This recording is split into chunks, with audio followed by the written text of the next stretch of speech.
How do you stay focused on your needs when you are surrounded by people in your family, friends, and workplace who are negative and needy? You try to separate yourself from them or focus on your own needs, but they keep sucking you back into their issue. Fantastic question, Monica. So how do you stay focused on your needs when you're surrounded by people in your family, friends, and workplace who are negative and needy? You try to separate yourself from them or focus on your own needs, but they keep sucking you back into their issues. So what do we do with this? For Monica and any of the rest of you out there who are having this challenge, the challenge being that you have needs, you recognize you have needs, but unfortunately you have people around you, friends, family, foe, coworker, whoever that is, who want to be the proverbial energy vampires. They want to suck you dry of the good stuff you have in your life. How do you balance that? How do you distinguish that? How do you break away from that? A few things, Monica, and everyone else. One, what I would suggest first, too, is a lot of times most of us do not clearly understand what our needs are. So we'll say we have needs, but they're kind of this philosophically articulated idea or concept. And we don't know what they are or are aware of them until something's happened or is happening to question, take away from our needs. So we need to be really clear on what our needs are so we can recognize them before, after, and in the moment. Because when we know what our needs are, then we can do what step 2 is, or that second suggestion, which is really articulating boundaries for yourself. Really articulating boundaries for yourself and putting them in place with other people. I can't say how valuable this is because what you'll find is when you start to implement boundaries into your life, you give yourself that proverbial line in the sand that you're not willing to cross. Now, here's the big thing with boundaries. If you don't enforce your boundaries, you can't expect anybody else to.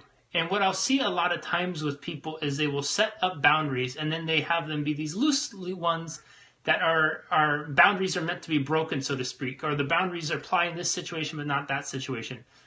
Boundaries above all else are for you, and you need to hold yourself to that high standard of what your boundaries are and making sure you enforce them.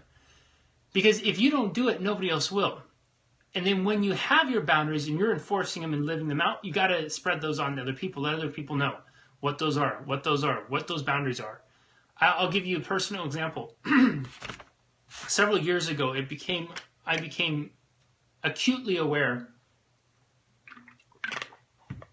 that I was spending way too much time on my phone.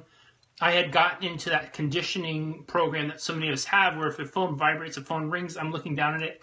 I'm on auto response, so anytime anyone would contact me, I'm stopping whatever I'm doing. I was sitting down at lunch, and I'd be down with lunch with friends, and my phone would be had its own place setting at the table. Any of you know what this is like? I see some thumbs up, I see some hearts, so I'm sure you have been in a situation before where you've likely gone out to lunch with a friend or some family members, and it wasn't just the people there. Your phones had a place setting too. I see somebody say guilty on there. I appreciate the honesty. I've definitely been there too. And what I recognized for myself is that I wasn't being present. I was disengaging from the people I cared about. I was sitting down with these people who I really cared about, and I wasn't giving them my attention. More often than not, the people who are texting us and contacting us all the time like that, they're not the most important people in the moment. That's not to say they're not important.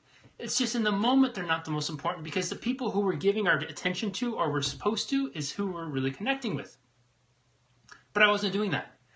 And one of the boundaries I had to create for myself was my rules with the phone, right? Turning it on silent, no vibration, turning off notifications. So I have an iPhone and I don't see anything on it. If it's in the silent mode, standby mode, whatever, it doesn't pop up notifications. It doesn't pop up when I get a text message. It doesn't vibrate. It doesn't make a noise, anything like that, because that helps me reinforce my boundary. And then what I conveyed to the people in my life was, hey, I'm not 24/7 available with my phone. I'm not 24/7 available with my phone. My phone is not going to be on during these times.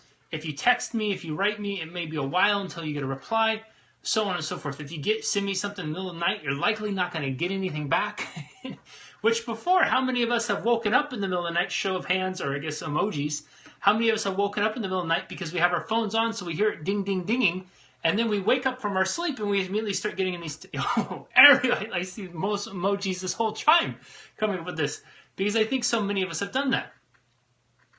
So many of us have done that. We sacrifice our sleep. Now the irony is we usually turn around and talk about how we can't sleep or how we're stressed out when we go to bed. Because could it be that we're not allowing our brains to fully shut down because we always have that little piece of our attention devoted to listening, just in case that there's something super important that comes through, which, come on, how often does that really happen, right? More often than not, it's going to be something that could be handled the next day. And I'm not to say that there's not these one-offs here. We all know there are. But what this comes back around to Monica's question and my guidance for all of you is identify what specifically your needs are and identify what your boundaries are. And then identify what you need to do for yourself first to enforce those boundaries. And then once you're clear about that, make sure you pass it on to the people in your life.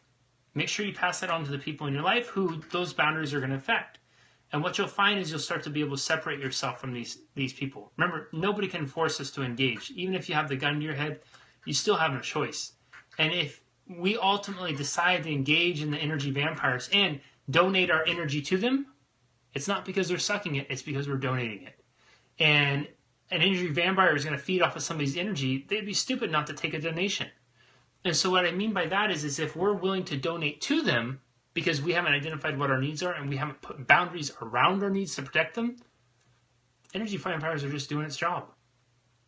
Just doing its job. Like a termite's going to eat wood.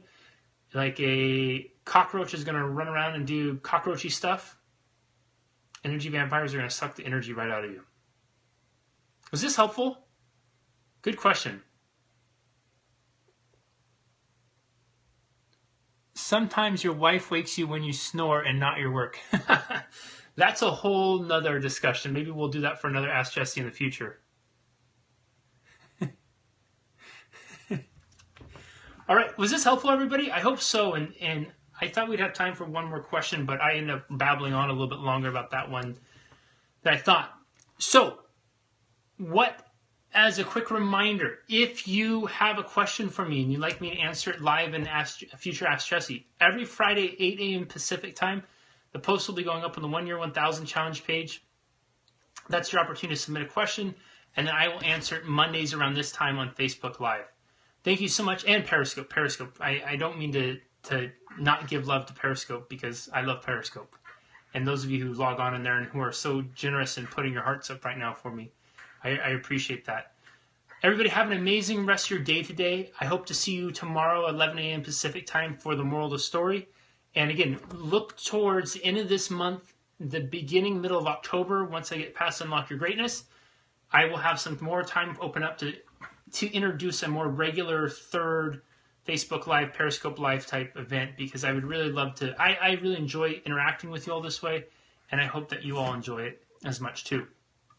Until next time, take care, figure out what your needs are, set up your boundaries, and make sure you enforce them for yourself because you're going to be the best example for anybody else in your life to follow. All right, everybody, have an awesome rest of the day. Bye-bye.